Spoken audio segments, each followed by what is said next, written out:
Train आउँदाखेरि गाडी यसरी रोकिरहेछ हो, ट्रेनले उता रोक्छ, दार्जिलिङमा अघि ठोकिदिन्छ। यहाँ चाहिँ यस्तै हुन्छ।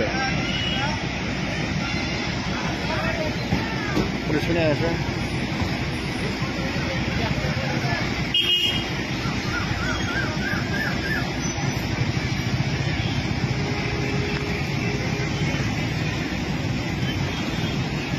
ठिक गरे, टक्क पुलिस पनि आयो नि त दुवैपट्टिबाट। यस्तो हुनुपर्छ नि त।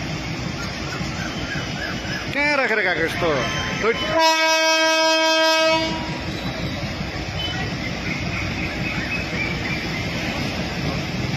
अब के हुन्छ कारबाही हेरौँ।